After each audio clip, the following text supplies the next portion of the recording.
안녕하십니까. 더 메시지 시청자 여러분. 저는 은평구 신사동에 있는 축복교회를 담임하고 있는 지경휘 목사입니다. 오늘 본문의 말씀인 출애굽기 27장 3절 말씀, 재를 담는 통과 부삭과 대야와 고기 갈고리와 불 옮기는 그릇을 만들되 단의 그릇을 다 녹으로 만들지며, 이 본문의 말씀을 중심으로 코로나 시대에 필요한 다섯 성도, 재를 담는 통 같은 성도가 되자는 제목으로 같이 은혜를 나누고자 합니다. 우리는 지금 코로나라는 엄청난 광야를 지나고 있습니다. 모든 일상이 멈추고 힘든 생활을 해나가는 우리에게 꼭 필요한 성도의 이름 무엇일까요?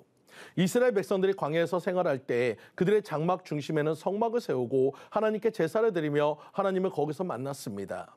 그 성막은 바로 오늘의 교회와 같은 곳입니다.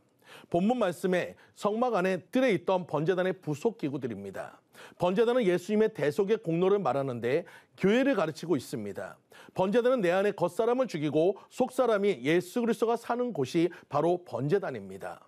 예수 그리스도의 대속의 은혜로 말미암아 이전 죄와 사망과 마귀의 종로로 타던 옛사람은 죽고 피와 진리와 성령으로 거듭나 새 사람으로 다시 살아나는 곳이 번제단이며 교회인 것입니다. 우리들이 교회에 오면 죽어야 될 옛사람을 발견하게 되고 그 옛사람을 죽어야 합니다. 교회는 새로 거듭난 새 사람으로 살려는 결심과 각오로 다시 새로워지는 것이 교회인 것입니다. 이것이 성령의 감동의 역사로 은혜를 받은 사람의 모습인 것입니다. 그저 흥분과 떠드는 것으로는 은혜를 받았다고 할 수가 없습니다.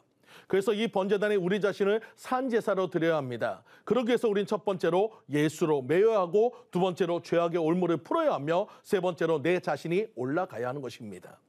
그런데 이 번제단에 번제 제사를 잘 드리기 위해서는 보조기구 본문에 5가지가 나옵니다. 바로 재를 담는 통, 부사, 대야, 고기 갈고리, 불을 옮기는 그릇입니다. 보조기구는 구원받은 자로서 사명을 가진 사람들을 상징하고 있습니다. 현재 코로나로 힘든 교회에서는 이 5가지의 사명을 가진 성도들이 꼭 있어야 합니다. 현 코로나 시대뿐 아니라 코로나 시대 이후에도 교회가 부흥하고 발전하기 위해서는 사명을 가진 5성도들이 필요하며, 이 사명을 가진 5성도들이 하나님의 일을 할 것입니다. 그러기 위해서 첫 번째로 재 담는 통과 같은 성도가 되어야 합니다. 흔히 고깃집에 가면 3가지 유형의 사람을 볼 수 있는데, 구분은 그들이 잡는 도구를 통해서 알 수 있습니다. 만약에 누군가 집게를 잡았다면 그는 고기를 굽는 사람입니다. 또 누군가 접시를 들고 있다면 그는 음식을 나르는 사람입니다. 또 어떤 사람은 젓가락을 잡는 사람이 있는데 그 사람은 그 자리에 앉아서 먹는 사람입니다.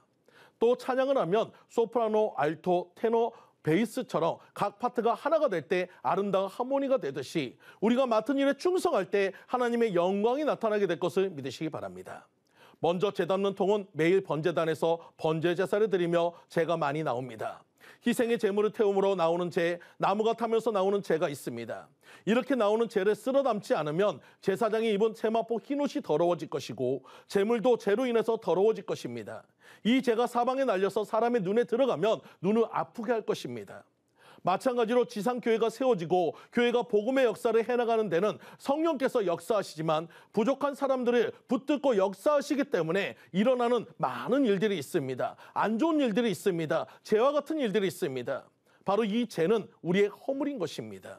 교회 안에서 허물을 들추는 일은 죄를 날리는 일과 같습니다. 상대의 허물이 보였을 때 우리가 할 일은 먼저 기도해야 하는 것입니다. 노아가 하나님의 말씀에 순종하여 홍수 심판의 위대한 역사를 다 이루고 나서도 그가 그만 실수해버렸습니다. 바로 포도주를 마시고 벌거벗고 자는 것을 함이 보고 그 흉을 봄으로 인해서 노아의 가정이 깨지는 계기가 되었습니다. 교회는 지상에 서 있습니다. 교회는 결코 천국이 아닙니다. 천국을 이루어가고 있는 곳입니다.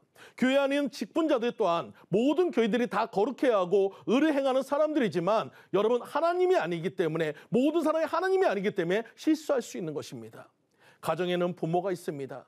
부모님도 바로 하려고 해도 실수가 있듯이 교회 목회자도 실수할 수 있습니다. 이 실수를 보고 즐기고 들추고 두루 알리는 사람이 있다면 그가 바로 죄를 날리는 사람입니다. 또 어떤 형태는 범죄하고 실수하는 일도 할 수 있습니다. 이런 일로 교회에 재가 날리고 더러워질 수 있는 것입니다. 온통 교회 안을 더럽혀서 교인들에게 큰 시험거리를 주게 되는 경우도 너무나도 많이 있습니다. 이때 재를 담는 통과 같은 신자가 필요한 것입니다. 상대의 허물을 놓고 눈물로 기도하는 성도들입니다. 이 모든 잘못된 문제들을 자기가 안고서 죄를 모아서 통에 넣는 것 같이 교회에 문제가 생겼을 때 이 문제를 책임지고 어려운 일을 당할 때 그 일을 내 일처럼 내가 알고 감당하려고 하나님께 부르짖고 간구하고 기도하는 사람, 이런 사람이 죄를 담는 통과 같은 성도이고 생과 같고 아벡 같은 사람인 것을 믿으시기 바랍니다. 바로 이런 사람이 꼭 교회에 필요한 것입니다. 죄를 날리고 뿌려서 오히려 사람들을 아프게 하고 교회를 시험에 들게 하는 사람이 있으나 그 죄를 오히려 재통에 쓸어 담고 뚜껑을 닫아서 날리지 않게 하려고 애를 쓰는 사람이 바로 성막의 번제단을 위해서 제일 먼저 필요한 사람인 것입니다. 우리 교회에 이런 사람이 필요합니다. 죄를 담는 통과 같은 문제를 해결하는 성도님들이 되시기를 주님의 이름으로 간절히 축원드립니다. 지금까지 더 메시지 지경휘 목사였습니다.